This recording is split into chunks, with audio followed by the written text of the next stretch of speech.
A Copa de 1950 ensinou muito ao Brasil. Apesar da derrota, muitos estádios foram construídos na era Vargas, erguendo a arquitetura por trás do desenvolvimento do futebol. O futebol, esse curioso esporte, ensinou ao Brasil que a vitória não viria de maneira fácil. Era preciso lutar. O gosto amargo da derrota para o Uruguai, na frente de 200 mil brasileiros no Maracanã, deixou uma marca indelével nas cores da bandeira nacional. Existe um ditado popular que diz: a essência da vitória se bebe no cálice do sacrifício. A construção da vitória viria, portanto, com a experiência das derrotas. Viria com o suor e as lágrimas de nossos jogadores, que com suas pernas e braços ergueram uma nação. A vitória não viria fácil, mas já rondava o sonho dos nossos jogadores.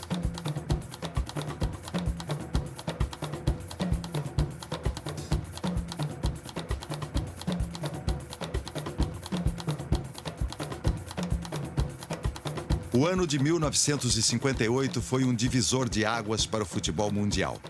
Até então, o Brasil havia produzido muitos craques, mas eram diamantes brutos, precisavam ser lapidados. Não seria apenas a força bruta da genialidade, da raça e do coração brasileiro que nos levaria ao lugar mais alto no pódio mundial. Faltava organização, planejamento e método. Somou-se a força de uma nova geração de futebolistas ao nascimento do espírito renovado da CBD.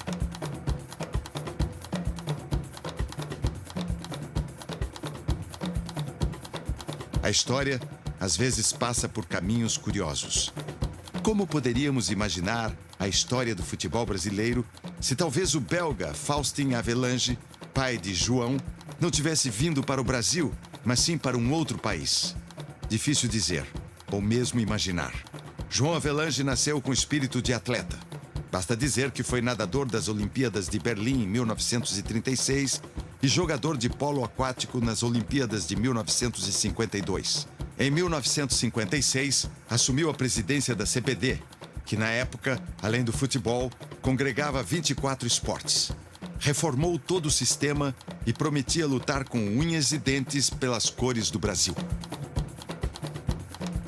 Os anos se passaram, houve a Copa de 54 na Suíça, ainda uma vez não nos saímos bem, veio 58, fui eleito e modifiquei todo o sistema, mas completamente.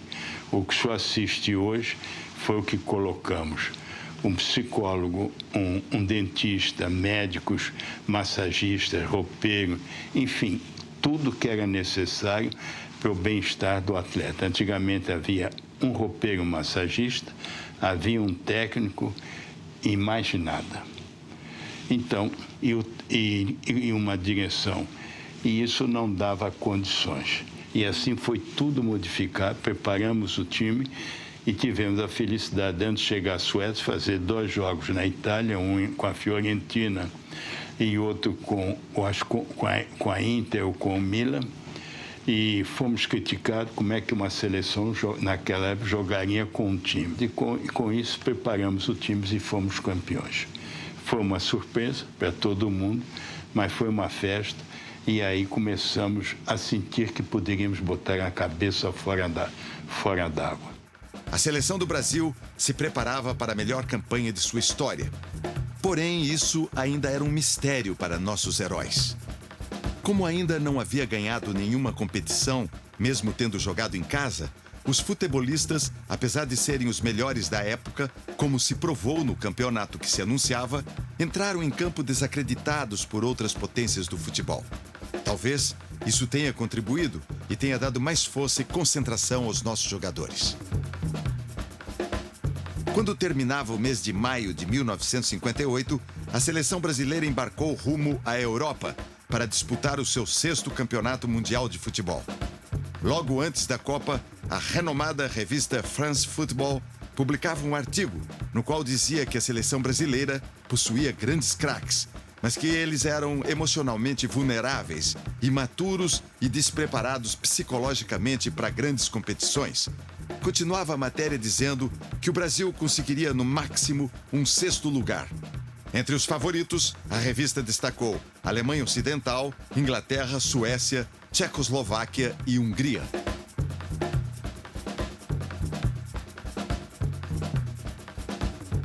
O Brasil vinha de uma Copa de 50, perdeu aqui no Brasil. De 54 também perdeu lá na Europa. Então o Brasil era um país realmente desacreditado mundialmente, porque perdeu a Copa de 50 dentro do seu país, perdeu em 54. Então, em 58, o Brasil foi para a Copa do Mundo na Suécia desacreditado, ninguém acreditava no Brasil. E a divergência era grande, mas grande mesmo. Ninguém tinha a esperança do Brasil sair campeão, né? Porque depois de 58, com a conquista da Copa do Mundo, eu tinha 23 anos na idade, o jogador brasileiro passou a ser conhecido mundialmente e nós passamos a ser muito mais valorizados aqui na nossa pátria. 58 foi sensacional, né? Porque o Brasil ficou conhecido lá fora, né? Antes de tudo. E o Brasil ficou muito conhecido lá fora. O Pelé fez aquele que fez, o próprio Garrincha, né? Que era uma seleção também sensacional essa, né? Então, quando a gente via aqui, nossa, era rádio, né, na época, né? Então, a gente seguia, né? A gente ficava ali com o radinho no ouvido. O futebol botou o Brasil na frente com muita facilidade. E ninguém conhecia onde era o Brasil. O Brasil, eles falavam que era Buenos Aires. Eu não sei se vocês sabem disso. O Brasil, capital Buenos Aires. Era assim o negócio. No entanto, a Copa de 1958 marcava o encontro de homens forjados nas duras decepções de 1950 e 1954, como Djalma Santos, Nilton Santos e Didi, e uma geração que nascia ansiosa de sucesso. O planejamento minucioso e sua execução possibilitavam ao time brasileiro não apenas mostrar sua superioridade, como prová-la com exibições e vitórias épicas.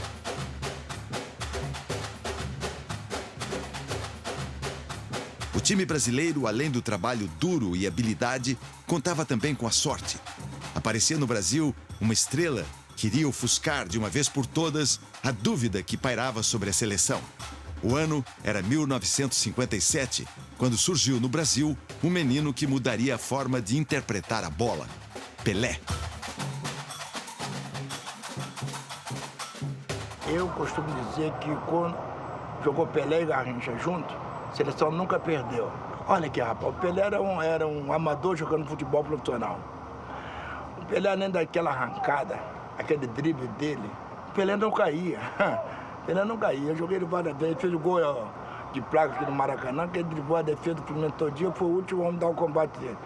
Mas não cheguei nele, né? E ele era um cara máximo jogando futebol. Driblava com as duas pernas, para dentro e para fora, batia com as duas em velocidade, cabeceava nome dado, subia 2, 3 metros acima do zagueiro. Ele foi um monstro jogando futebol. E eu tive o prazer de jogar com ele.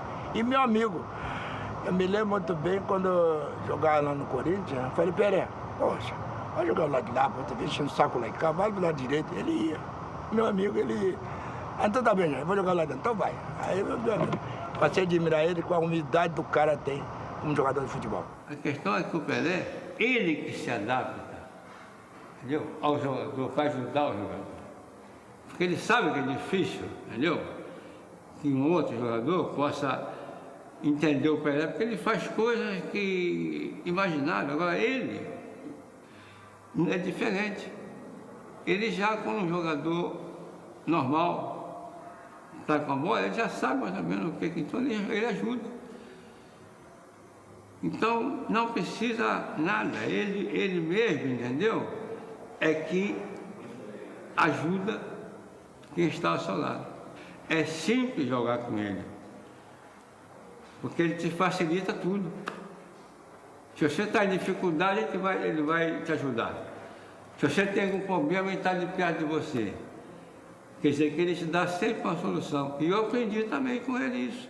Olha, o Pelé chegou aqui em 56, eu tinha 21 anos, já estava até jogando na seleção, já era um jogador bastante conhecido. Mas assim que o Pelé fez o primeiro treino, nós já percebemos que ali estava uma fera, né? E todos ficamos observando, ele fez alguns amistosos. Logo o Santos fez um amistoso em Santo André, foi 7-1, ele marcou 4. E a gente já viu que ali estava um jogador superdotado, né? E, felizmente ele caiu aqui em Santos, como poderia ter caído em outro lugar do Brasil, e fez a felicidade durante muitos anos da torcida santista, fazendo parte daquele grande esquadrão do Santos, e do ataque que todos consideram o melhor de todos os tempos, Dorval, Mengalvio, Coutinho, Pelé e Pepe. Quando ele estreou com a camisa da seleção com apenas 16 anos de idade, pouco ele sabia que se tornaria o maior jogador de todos os tempos do futebol mundial. Já começou com sorte de campeão e, na sua primeira partida, marcou contra a Argentina pela Copa Roca. Seu primeiro gol com a amarelinha foi contra o lendário goleiro portenho, Amadeus Carrizo. No jogo seguinte, que iria decidir a Copa Roca, Pelé mostrou que seu gol na estreia não tinha sido sorte. Marcou pela final da Copa Roca no Pacaembu e conquistou seu primeiro título pela seleção brasileira.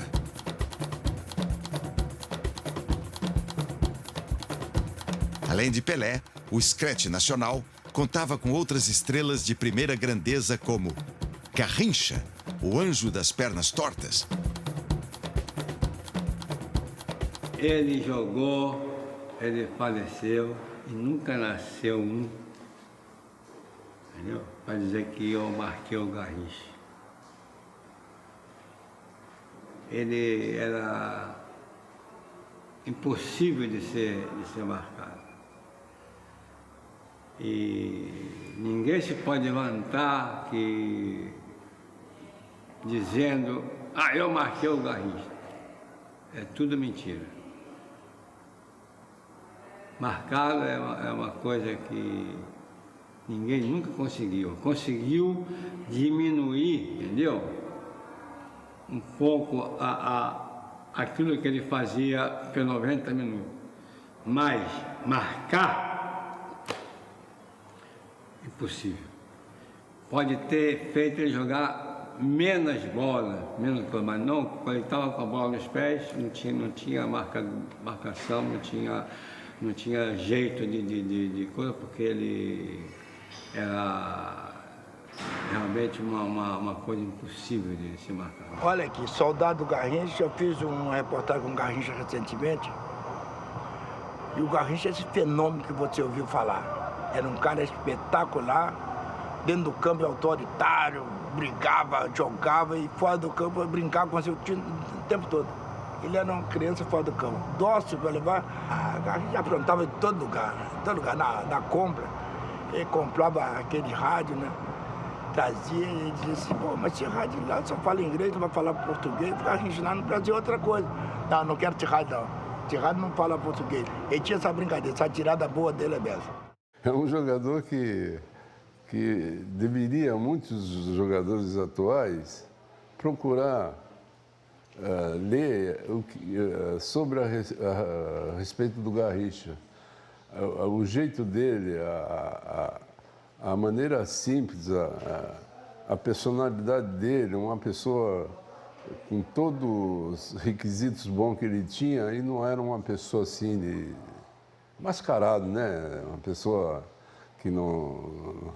As pessoas vinham pedir autógrafo, ele dava, né? Sempre risonho, tudo. Era uma pessoa que, eu vou te contar, se muitos jogadores atuais se espelhassem no Garrincha, vou te contar, seria ótimo. O Garrincha era uma coisa impressionante.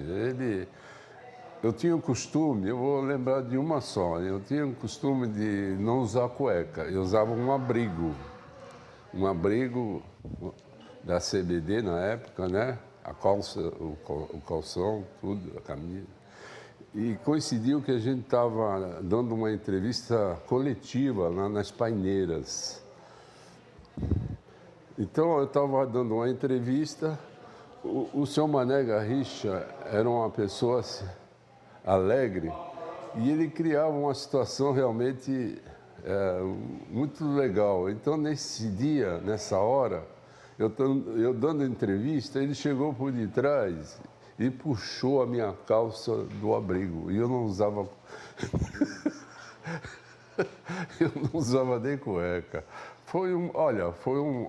Eu nunca esqueço desse lance do Mané Garrincha, viu? Foi uma coisa impressionante. E com o Garrincha era essa brincadeira aí que ele pegava sempre de surpresa. Sempre quando tinha gente, entendeu? que podia fazer, mas assim, um espetáculo, né? Aí, mas entre nós não, só quando tinha cheio de gente assim, aí era uma risada, uma brincadeira inocente, mas que isso aí você se lembrou bem, porque era a brincadeira favorita do Mengalva. Não era só com o Garrincha não, ele fazia com... Aí tinha só nego que só via só. Enquanto quando via Mengalva, começava a segurar o calção, segurar o roupão, entendeu? Porque sabia já que alguma coisa ia acontecer. Então, é uma brincadeira muito inocente, mas naquela época dava para se divertir, entendeu? Ó, tinha o Mané, por exemplo, que ele, poxa, com o Zagallo tinha medo dessas cobrinhas, dessas coisas. Então, o Mané, de vez em quando, comprava essas cobras de borracha, né? Aí um dia nós estávamos assim, aí nós estávamos no quarto com o Zagallo, né? Aí botou embaixo do travesseiro do Zagallo e ficamos esperando. Aí daqui a pouco apaga a luz, quando vê que era o Zagallo que levantou o travesseiro, tinha uma cobra, né? De borracha, né? É brincadeira de quase de criança, né? De coisa. Mas naquela época dava para se divertir, para coisa. O Garrincha era um molecão no meio nosso. Era um cara que vivia enchendo a paciência de todo mundo, cutucando todo mundo, aquele molecão que a gente olhava para ele e falava, porra, esse é o Garrincha? Era um moleque, o que ele fazia no campo, ele fazia fora. Tudo que ele fazia dentro do campo, ele fazia fora do campo. Quer dizer, era moleque mesmo. Ele vivia com estilingue na mão, pô. E assim ia o negócio. Um jogador diferente, um jogador que... Ele fazia o público rir. Ele tinha uns dribles que a gente ria também. Ficava olhando ele para rir. Que era uma palhaçada total, viu? Todo mundo ria. Ele ficava atirando pedra nos outros, pedra de passarinho.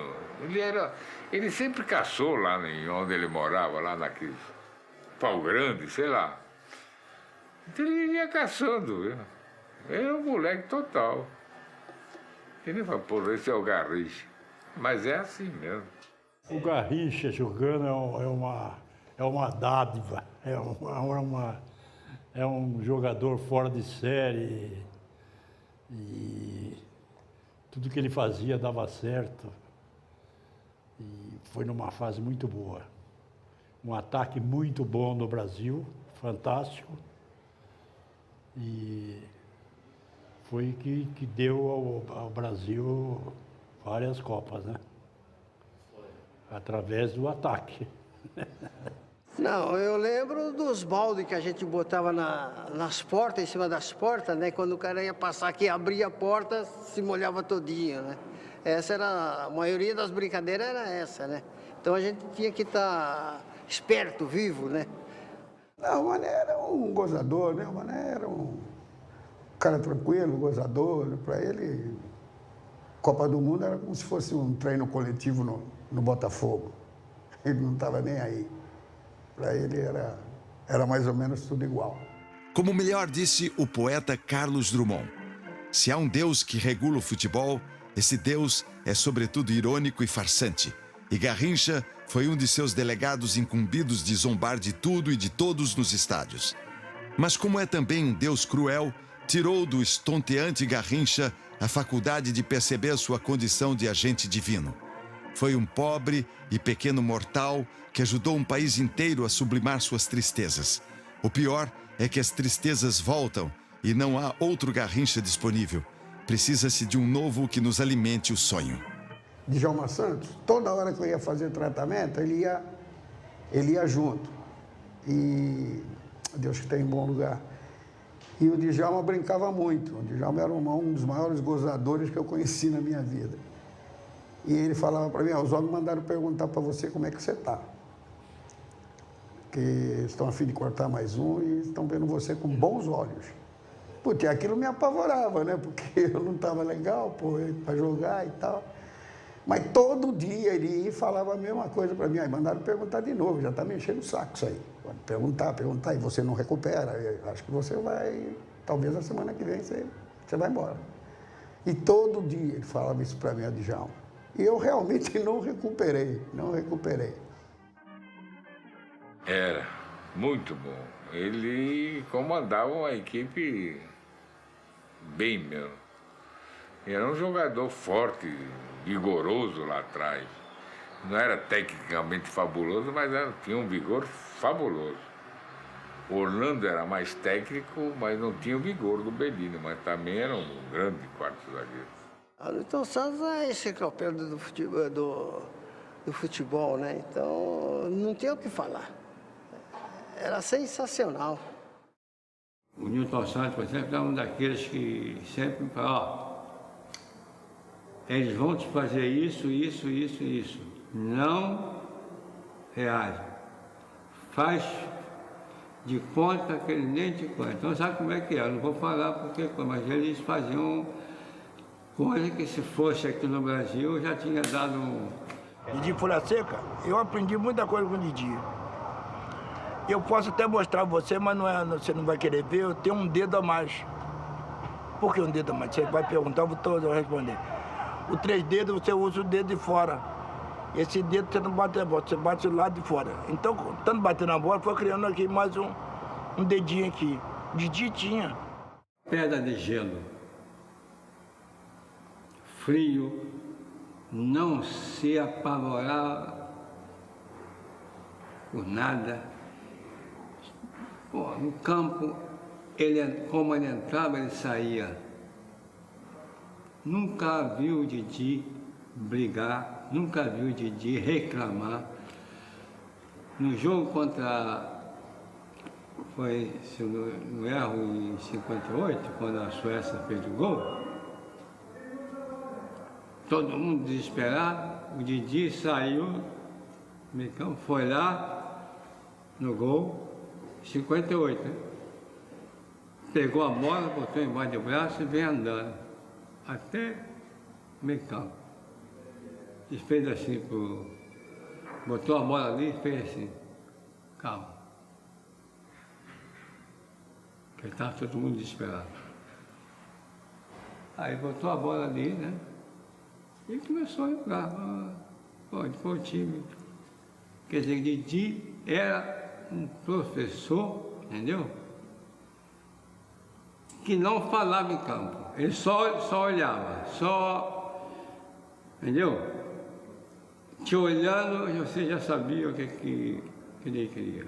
Esse era sensacional. Quando tinha uma falta, a gente já ficava tranquilo, né? Que era a caixa na certa. Ele pegava de 3 dedos e a bola subia e caía, né? Atrás do goleiro. Sensacional, maravilhoso. Zagallo era diferente do Garrincha. Mas era de uma utilidade para o clube impressionante. Se destacou e inventou, entendeu? Uma maneira de jogar diferente dos outros. Quer dizer, o Newton Santos, quando ia para frente, o Zagallo estava ali para cobrir. Então o Zagallo foi um jogador utilíssimo para a seleção e para os clubes que ele jogou. Simples, prático, era realmente um jogador exemplar. O Zagallo era um ponto esquerda que ele cobria o Nilton Santos, né? Ele fazia o 4-3-3, ele fazia muito bem. E tinha hora que ele mesmo ia lá na frente e fazia gols. Muito bom jogador. Eu antecipava a jogada. Eu não roubava a bola, eu antecipava a jogada. Roubar a bola é você partir para o adversário e tirar a bola dele e sair jogando. Não, eu dava a chance para ele receber a bola. Então, o companheiro dele que estava com a bola lá atrás, quando ele via que o companheiro estava livre, na hora de fazer o passe, a gente sempre olha para a bola, para bater nela. E quando ele fazia assim, eu antecipava quando ele não segurava mais a perna para não chutar a bola. Ainda nesse intervalo da trajetória da bola para chegar no companheiro dele, eu antecipava e saía jogando. O Vavá era lá na frente, ele rompia tudo. Ele fazia gols, ele brigava com a defesa. Ele sozinho brigava com 4, 5 jogadores.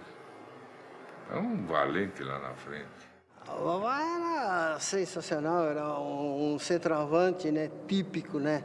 Era um jogador que a bola não podia sobrar ali, que ele estava sempre ali, né? Tinha o faro do gol, né, o Vavá? Outros jogadores de peso compunham a seleção nacional.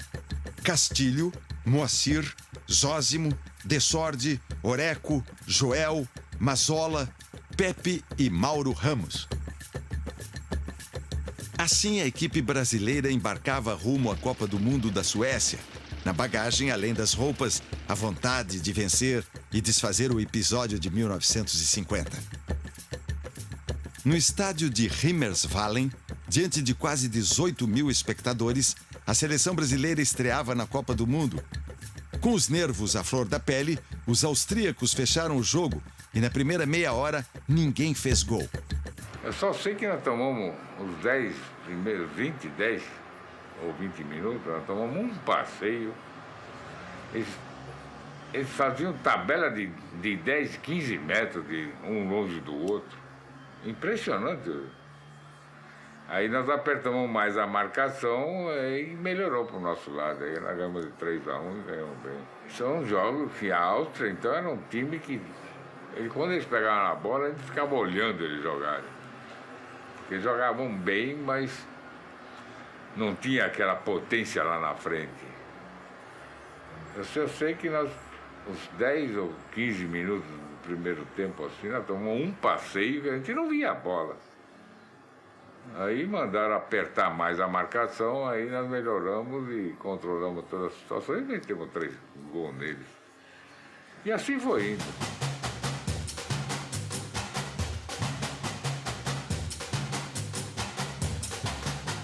A seleção inglesa provocava calafrios nos brasileiros.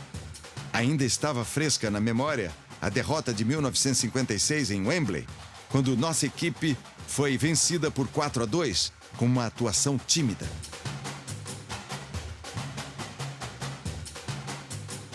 Porém, a equipe que ganhara dos brasileiros em Wembley estava desfigurada em virtude de uma chocante tragédia que aconteceu com seus jogadores.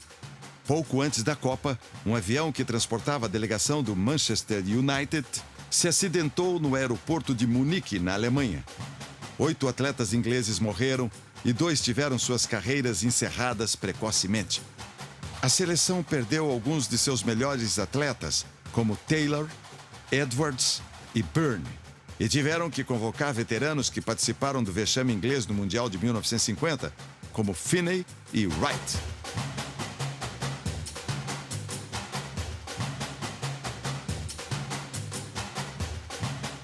Apesar do resultado sem gols na partida, o Brasil foi o maestro em campo.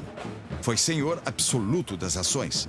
A seleção nacional deu muito trabalho ao goleiro McDonald, que agarrou bolas que pareciam impossíveis e ainda contou com a trave 2 vezes para defender a equipe inglesa.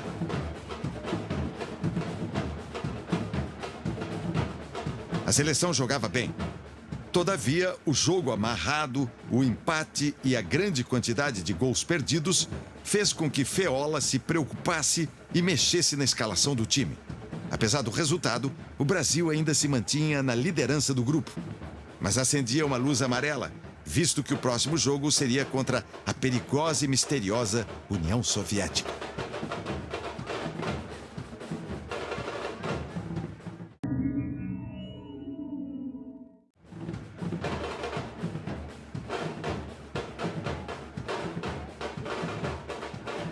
Depois de um 0-0 com a Inglaterra, era obrigação do Brasil vencer o próximo jogo com os soviéticos, se quisesse manter o sonho de continuar na competição. Assim, no dia 15 de junho, a seleção entrava confiante em campo, no estádio Nia Ulev. Apesar de não ter uma tradição muito forte no futebol, a União Soviética chegava à Copa cercada de mistério. Por causa da cortina de ferro, existia uma mítica em torno do futebol russo, que ganhou a alcunha de futebol científico. O goleiro russo Lev Yashin, de apelido o Aranha Negra, não seria capaz de resistir ao bombardeio do ataque brasileiro. Os russos, que chegaram à Copa com reputação de super-homens, pareciam não acreditar no que viam diante de seus olhos. O jogo contra a União Soviética é um marco na história do futebol brasileiro, sem dúvida alguma. Por quê? Foi nesse jogo que o Pelé e Garrincha estrearam em Copa do Mundo.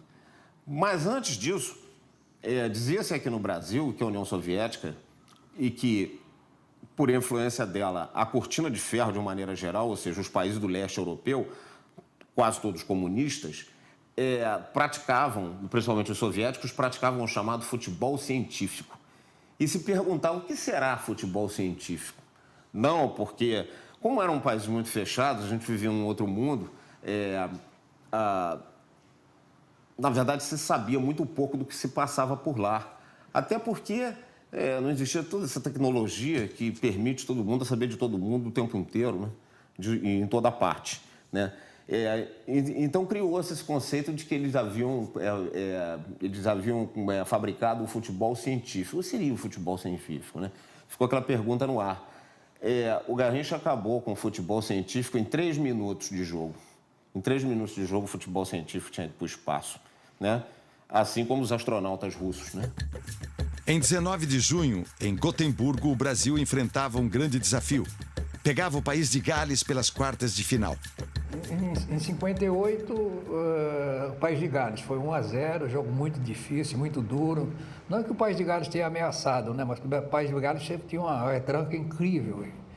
E jogava com líbero, e para fazer gol neles foi muito difícil. O Pelé acabou fazendo o gol e nós ganhamos de 1-0. Esse jogo foi o mais difícil na Copa de 58. O Brasil para ganhar lá, o Pelé deu um chapeuzinho no cara, e conseguiu ganhar. Em 58, a gente sabia que tinha uma seleção boa, e a seleção veio, nós trouxemos aqui para o Brasil para nos testar, porque lá foi muito difícil ganhar lá. Era muito boa, muito forte. Era um candidato ao título.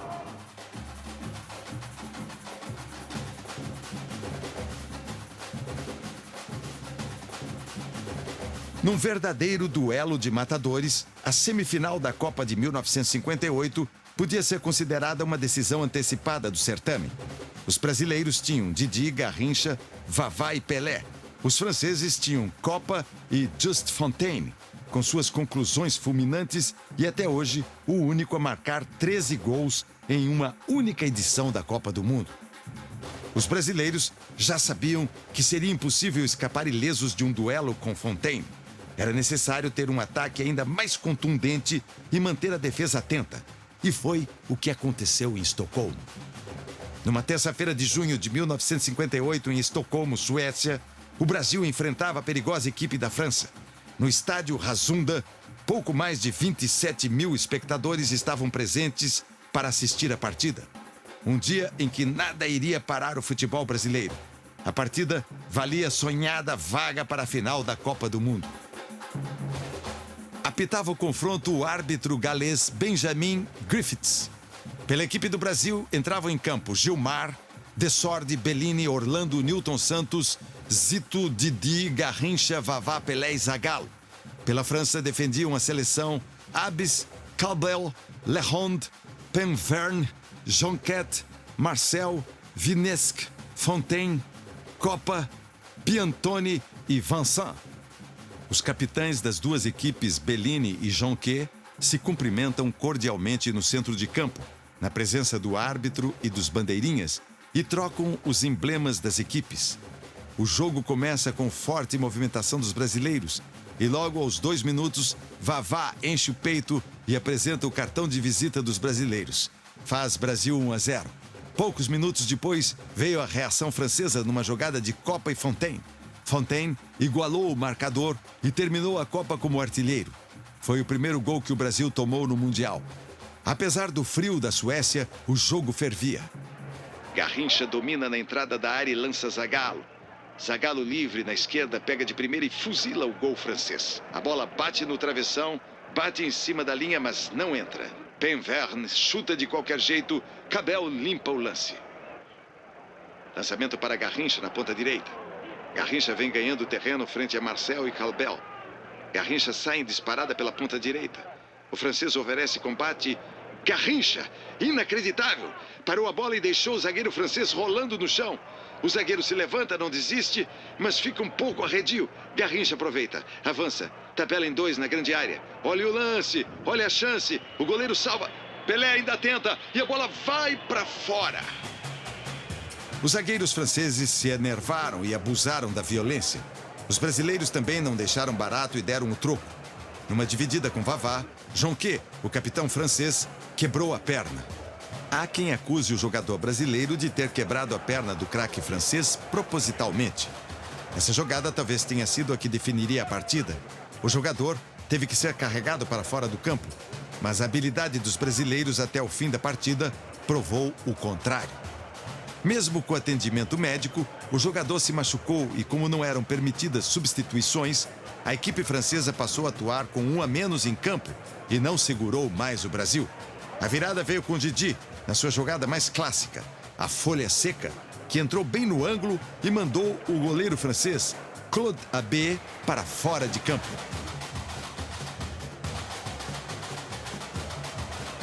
Ainda no primeiro tempo, Garrincha teve um gol anulado. No segundo tempo, Pelé foi o maestro em campo e comandou a vitória do Brasil. Fez 3 gols. O primeiro gol veio com a falha de Abés. Pelé aproveitou e marcou. No segundo gol, a bola sobrou perto da pequena área e Pelé fuzilou. O terceiro foi a sua obra-prima. Pegou de primeira e mandou para o canto esquerdo. Roger Piantoni ainda desconta para a equipe francesa com uma bonita jogada. Mas o Brasil é que avançaria a etapa final da competição. 5-2.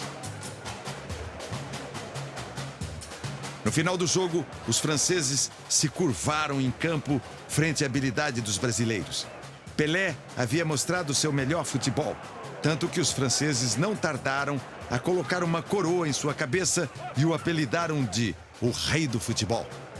O artilheiro Just Fontaine, espantado com Pelé, foi ao seu encontro para aplaudi-lo e cumprimentá-lo depois do último gol.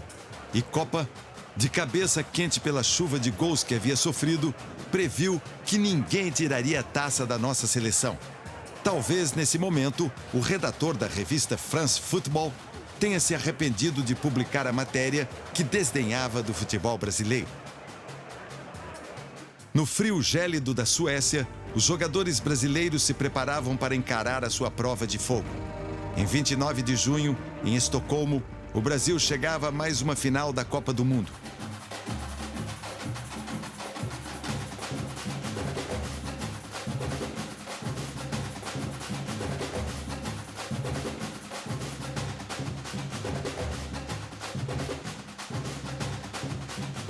Olha, a final de 58 foi fácil, né? Porque jogamos com a Suécia, a França, que era o grande adversário do Brasil, nós eliminamos antes, né? E a Suécia,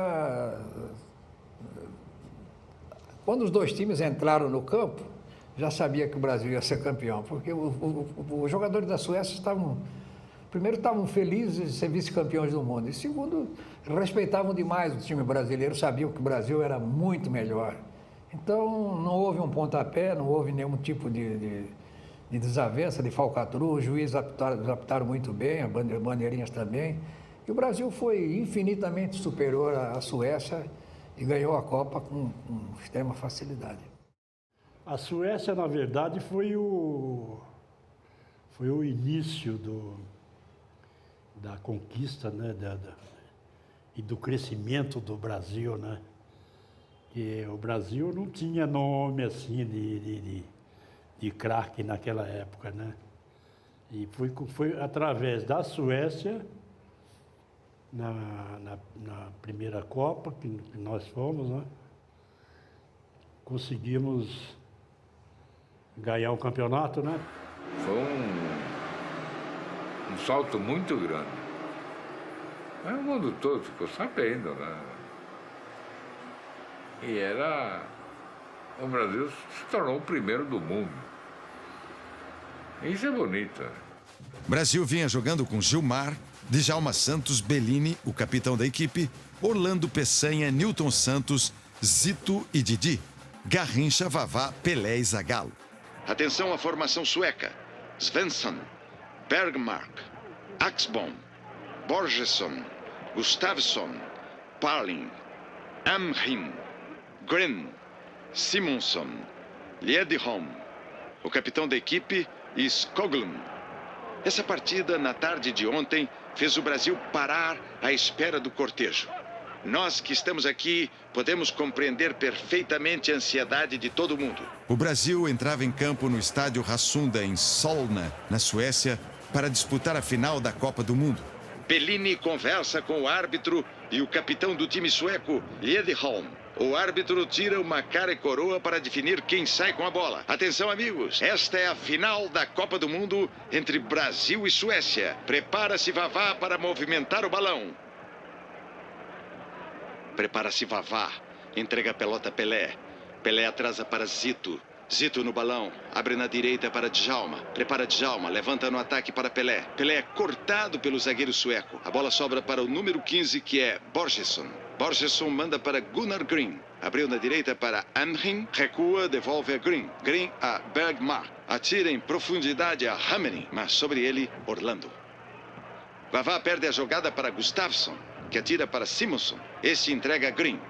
Caminha Gren, é o veterano da equipe. Vai progredindo pela direita. Tenta uma bola profunda para Hammering, enquanto entra Bellini e corta a jogada com a mão. Toque de Bellini.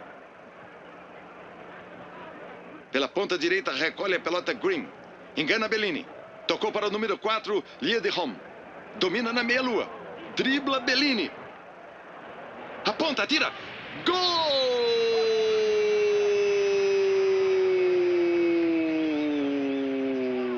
Gol da Suécia! Aos 4 minutos e 25 segundos. Bela jogada do atacante sueco Liedholm. Cortou Bellini, cortou Orlando e tocou a pelota no fundo da rede. Bola para Vavá. Corta Borgesson. A bola toma a direção de Didi pela esquerda. Atrai Gren. Lança para Vavá. De primeira para Pelé. Rebate Axbom. Bola volta para Zito, que emenda para Garrincha. Garrincha invade a área. Atrai o seu marcador. Aplica-lhe uma finta. Tiro cruzado. Vem Vavá. Gol!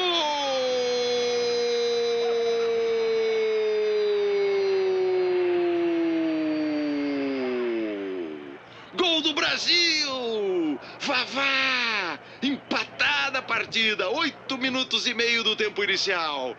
Atira Liedholm para o meio de campo. Domina Djalma. Manda para Vavá. Vavá para Pelé. Pelé recebe, domina. Pelé atira. Não entrou. Passou pelo goleiro, bateu na trave e não entrou. Skoglund domina a bola na linha média. Vem levando, passa por Gren. Gren de primeira para Liedholm. Liedholm no peito, encara a marcação, lança no fundo Simonsson, que mesmo sem ângulo chuta, a bola fica com Gilmar. Segura Gilmar. Garrincha recebe na ponta direita. Vai levando calmamente pelo lado direito. Vai ganhando terreno. Invade a área. Garrincha dá uma finta espetacular. Passa por 2. Cruza na pequena área. Vavá. É gol! Gol do Brasil! Aos 32 do primeiro tempo, o Brasil vira a partida para 2-1 com o gol de Vavá. O segundo gol de Vavá na partida. Bellini desarma. Atira para frente. Corta de cabeça Gustafsson. Tenta mandar à frente. Intercepta Didi, que manda para Zagallo. Vai correndo Zagallo. Procura Vavá na ponta esquerda. Recebe Vavá. Deu de calcanhar a pelota para Zagallo. É aplaudido. Zagallo controla. Devolveu para Vavá pela ponta esquerda. Cruza ao centro, para Pelé. Na meia-lua, mata no peito. Dá um balão no zagueiro, atira para fora. Perdeu o gol, Pelé. Dribla o adversário pelo alto, ajeitou e atirou para fora, cara a cara. 34 minutos redondos de luta. 2-1 ganhando o Brasil. Bola de Garrincha para Vavá. Bateu Parling para Bermark, que desarma a jogada de Pelé, que faz um passe longo e faz chegar até Green. Caminha Green. Vai carregando a pelota. O veterano jogador sueco carrega a pelota. Lá vai Green com a bola no pé. Atenção, tocou livre para Simonson. Tentou girar, bateu. Agarra Gilmar. Maravilhosa defesa do goleiro Gilmar. Ajeitou no peito Pelé. Deu um balão no adversário. Atenção, vai marcar, atirou. Gol!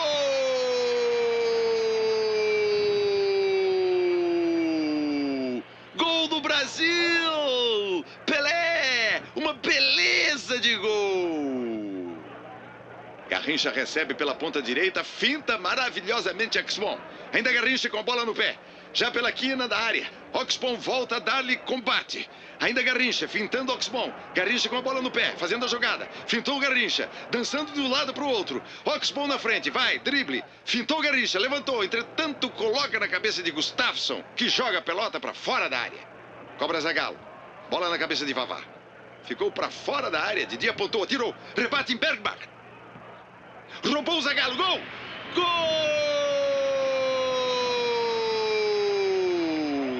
Gol de Zagallo. 4-1 para o Brasil.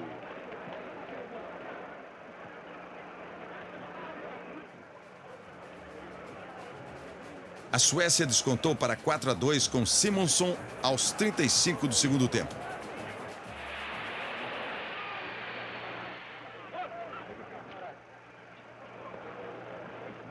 Mais uma vez vai ser dada a saída. Prepara-se Pelé para movimentar o balão. Lança Didi. Didi recebe, prepara. Atrás a bola para Djalma. Djalma toma a posição profunda para Pelé. A pelota corre. A bola é cortada pelos suecos. A bola sobra com Zagallo. Zagallo toca para Pelé. Corta Parling. Tocando o pé em Pelé. Rimou, mas é verdade. Fica a bola então com o ponteiro direito Garrincha. Vai pela ponta. Atrai o adversário. Atenção, esgotado o tempo regulamentar.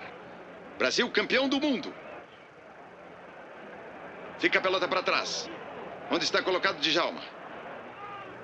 Djalma para Didi. Didi para a área, até Vavá.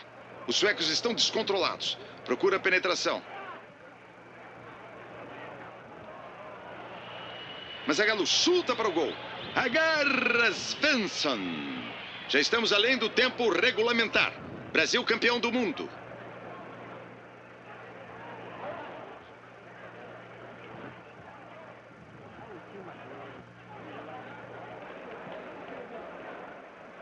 Cruzamento na área. Para Pelé.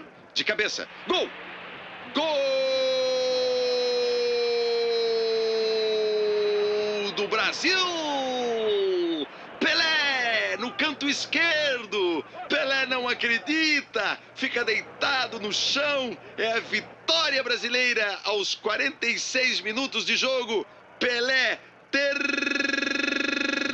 terminou a partida. Deliram os brasileiros, campeões do mundo, meus amigos. Jogadores brasileiros são saudados pelos suecos. Pelé chora. Aí está a vitória máxima conseguida no campo da Suécia. Campeões do mundo, os brasileiros. Jogadores vão receber agora a taça Julius Rimet. Torcida da Suécia dá mais um exemplo de esportividade aplaudindo os 22 jogadores brasileiros. Claro que eles queriam a vitória dos suecos, mas venceu o melhor. Venceram os brasileiros pela contagem de 5-2.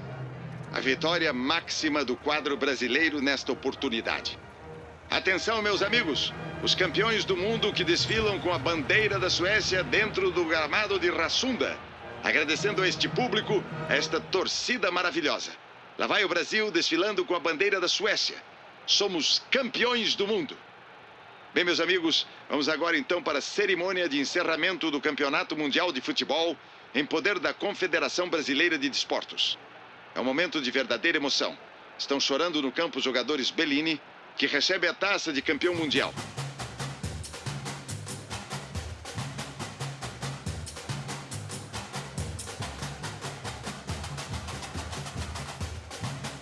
O rei Gustavo VI estava no campo saudando os jogadores campeões, mas a verdadeira majestade era o futebol do Brasil. A campanha invicta da seleção brasileira na Suécia foi marcada por uma peculiaridade. Do primeiro jogo até a final, o Scratch nacional só enfrentou seleções europeias.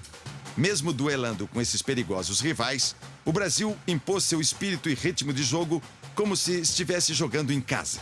A cadência envolvente e a habilidade precisa dos nossos jogadores fizeram a torcida virar a casaca. A torcida sueca vibrava e se divertia com o futebol arte dos brasileiros. Campeões invictos, o esquadrão brasileiro quebrou uma escrita e consagrou uma façanha inédita. Em todas as edições da Copa do Mundo, o vencedor foi sempre uma seleção do continente que recebia o campeonato. Isso até a seleção brasileira roubar a festa e se tornar a penetra mais amada da grande festa do futebol mundial.